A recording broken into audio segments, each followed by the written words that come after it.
Dans les couloirs dorés du palais de Kalinois, le bonheur d'Aïssatou et Ali n'était pas partagé par tous. Precious, la sœur cadette d'Aïssatou, observait avec une jalousie grandissante l'amour éclatant de sa sœur. Petite et délicate, Precious avait toujours été chérie pour sa beauté et sa grâce. Les villageois et les courtisans l'adoraient, la comparant souvent à une fleur délicate.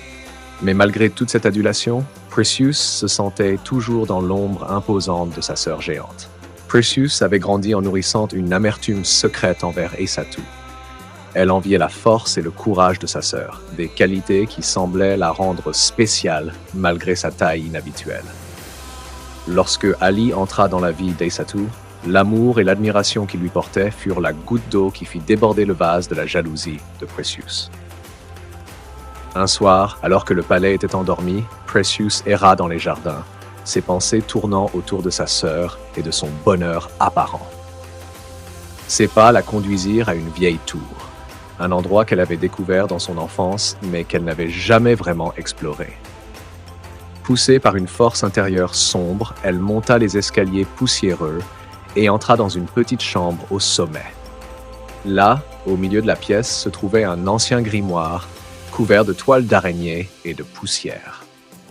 Intriguée, Precious l'ouvrit et découvrit qu'il s'agissait d'un recueil de sorts et d'incantations oubliés.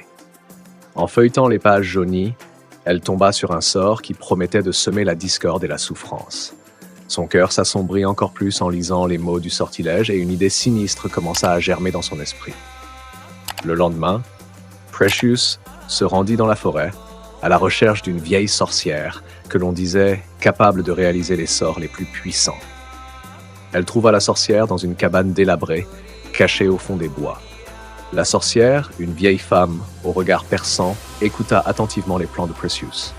« Je veux que ma sœur souffre, dit Precious avec une détermination glaciale. Je veux qu'Ali la quitte et qu'elle soit seule et désespérée. » La sorcière, voyant l'intensité de la haine dans les yeux de Precious, accepta de l'aider. En échange de quelques bijoux précieux volés dans le palais, elle prépara une potion noire et lui donna des instructions pour l'utiliser. Cette potion, dit-elle en tendant le flacon à Precious, fera naître la méfiance et la discorde. Verse-la discrètement dans leur nourriture ou leur boisson et regarde leur amour se désintégrer. De retour au palais, Precious attendit le moment opportun. Lors d'un dîner en tête-à-tête entre Aïssatou et Ali, elle parvint à verser la potion dans leur carafe de vin sans se faire remarquer. Pendant les jours qui suivirent, elle observa avec une satisfaction malsaine les premiers signes de discorde entre les deux amoureux. Aïssatou et Ali, habituellement si proches et harmonieux, commencèrent à se disputer pour des choses insignifiantes. Des malentendus se multipliaient et leur communication se détériorait. Aïssatou se sentait de plus en plus déstabilisée par les réactions inattendues d'Ali, tandis qu'Ali, en proie à une confusion croissante, ne comprenait pas pourquoi ils se disputaient si souvent. Malgré tout, leur amour était fort, et ils cherchaient à comprendre ce qui n'allait pas. Lors d'une de leurs promenades habituelles, Aïssatou confia à Ali ses inquiétudes. « Je ne comprends pas ce qui nous arrive, » dit-elle avec tristesse. « Nous étions si heureux, et maintenant tout semble aller de travers. » Ali, prenant la main d'Aïssatou, répondit « Je ressens la même chose.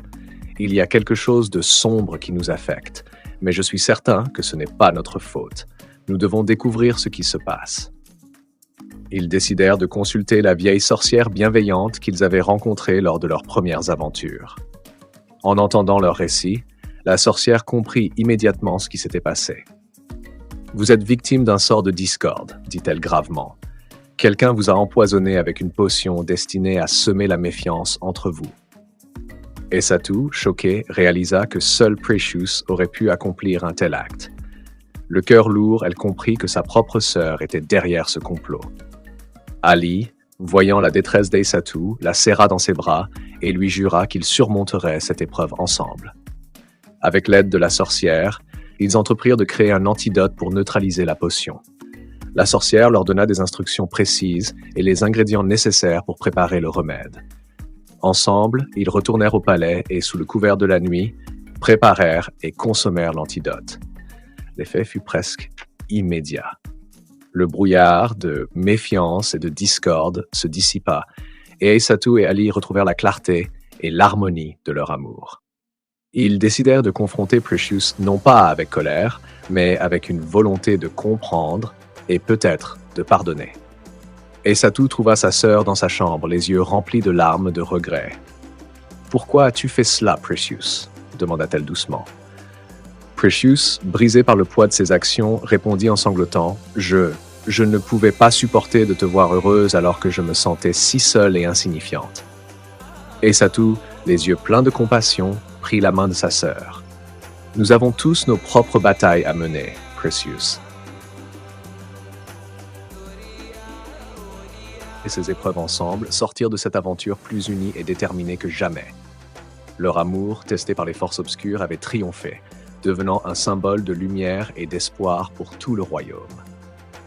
Les habitants de Kalinois, inspirés par leur courage, commencèrent à voir au-delà des apparences et à célébrer la véritable force de l'amour et de la résilience. Ainsi, malgré les ténèbres et les obstacles, Aïssatou et Ali continuèrent à construire leur avenir ensemble, convaincus que leur amour pouvait surmonter toutes les épreuves et illuminer même les jours les plus sombres.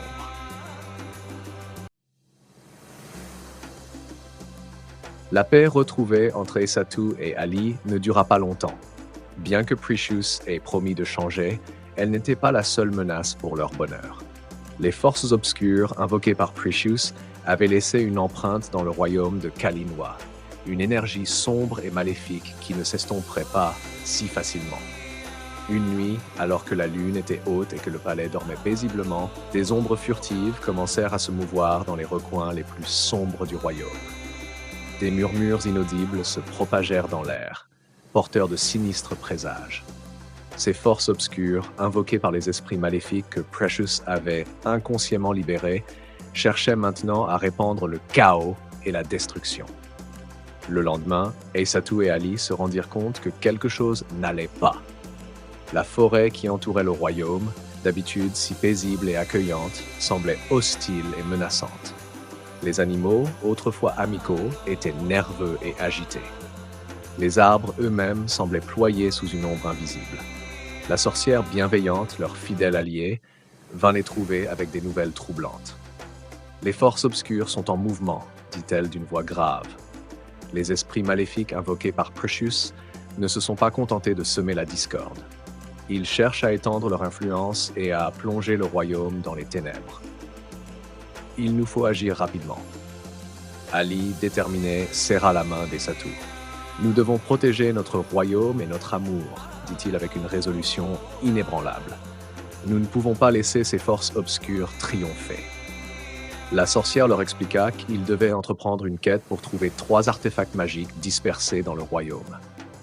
Ces artefacts, une fois réunis, pourraient invoquer une puissance ancienne capable de repousser les ténèbres et de restaurer l'équilibre.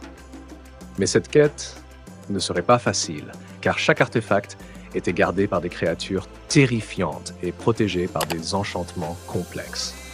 Le premier artefact, la pierre de lumière, était caché dans les profondeurs des cavernes de Selunia, un réseau de grottes labyrinthiques habitées par des créatures aveugles et redoutables.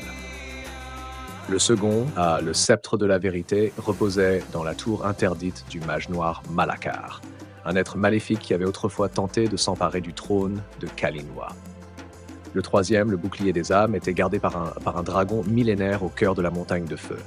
Aïssatou et Ali, bien que conscients des dangers, se mirent en route avec une détermination sans faille. Leur premier objectif était la caverne de Selunia. En chemin, ils rencontrèrent des villageois terrifiés par les créatures qui avaient commencé à émerger des ténèbres. Aïssatou et Ali, avec l'aide de la sorcière, purent repousser ces créatures et rassurer les villageois, leur promettant de ramener la paix dans le royaume. La descente dans les cavernes de Selunia fut périlleuse. Les créatures aveugles, bien que ne pouvant pas les voir, avaient une ouïe et un odorat surdéveloppés. Ali, avec son habileté de chasseur, guida Aïssatou à travers les passages étroits et dangereux.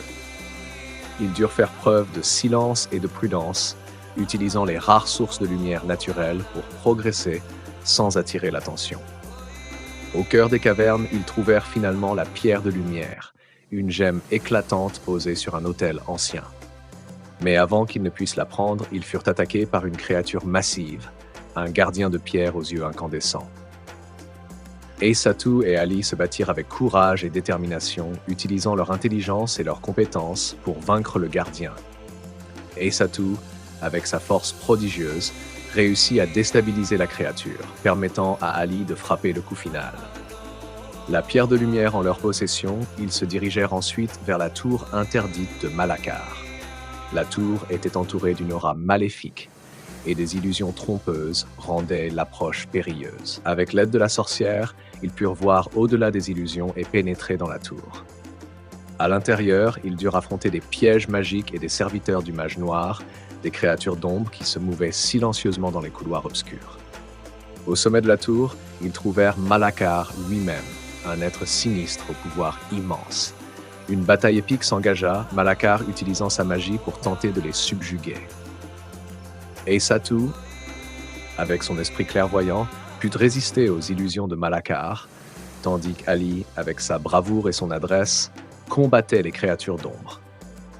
Ensemble, ils réussirent à déjouer les plans du mage noir et à récupérer le sceptre de la vérité. Leur dernier défi les conduisit à la montagne de feu où résidait le dragon millénaire.